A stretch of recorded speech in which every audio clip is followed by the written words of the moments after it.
voici mon circuit sur lequel je vais travailler. Donc, je vous présente le matériel. On a la source de tension qu'on connaît bien. S'assurer qu'elle est au minimum, évidemment, avant de commencer à travailler.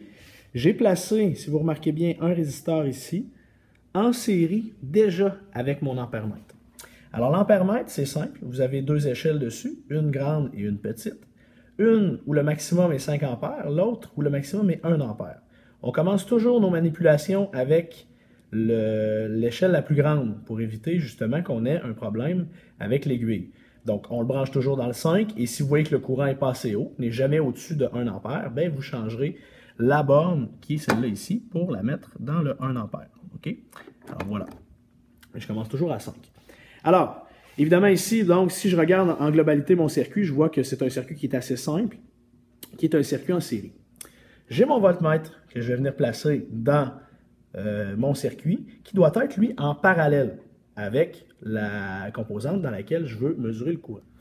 Alors, comme je veux brancher mon voltmètre en parallèle, j'ai deux bornes, une rouge et une noire. Donc, pour les besoins du vidéo, j'ai placé le fil rouge pour la borne rouge et le fil noir pour la borne noire. Alors, le rouge, c'est toujours le positif. Je dois faire entrer le courant toujours par le positif. Alors, je vais venir placer la borne positive de mon voltmètre sur l'entrée du courant. Ensuite de ça, ma borne négative de mon voltmètre, je vais venir la placer à la sortie du courant. Donc, ça me prend une mesure avant et une mesure après mon résisteur qui va me permettre de savoir quelle est la quantité de volt qui est dépensée dans mon résisteur. Voilà pour ce qui est du montage du circuit. Alors maintenant, pour la prise des mesures, évidemment, il faut avoir branché l'ensemble de notre matériel.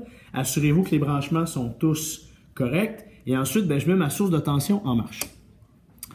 Là, évidemment, sur la source de tension, on voit qu'il y a comme une légère tension de 0,12 volts. Il ne faut pas en tenir compte. En fait, vraiment, ce qu'il faut regarder quand on va préparer nos valeurs, quand on va prendre nos mesures, il faut regarder vraiment le voltmètre ici.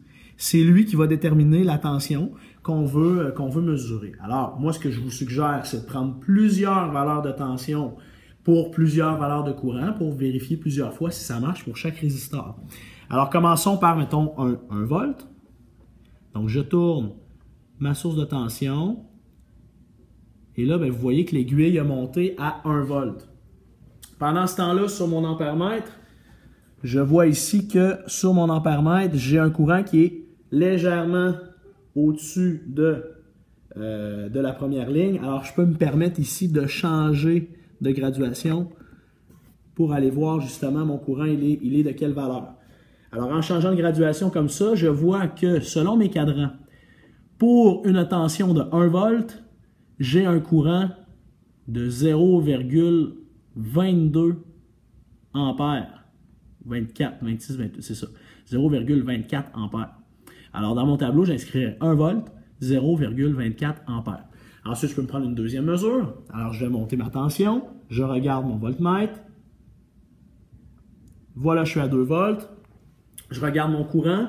Mon courant est environ à 0,42 ampères. Alors, ma deuxième valeur, 2 volts, 0,42 ampères. Je pourrais monter, mettons, à 4 volts. Voilà.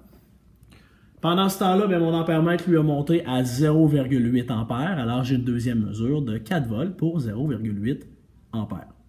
Alors voilà, c'est comme ça que vous allez prendre vos mesures pour l'ensemble des résisteurs, pour l'ampoule également. L'idée, c'est d'avoir au moins 5 valeurs pour chacun des résisteurs et pour l'ampoule. Alors, vous allez décider de vos valeurs vous-même. C'est libre à chaque personne. Mais avec l'ampoule, faites attention, il ne faut pas monter au-dessus de 7-8 volts. Alors voilà, c'est ce qui vous attend pour lundi.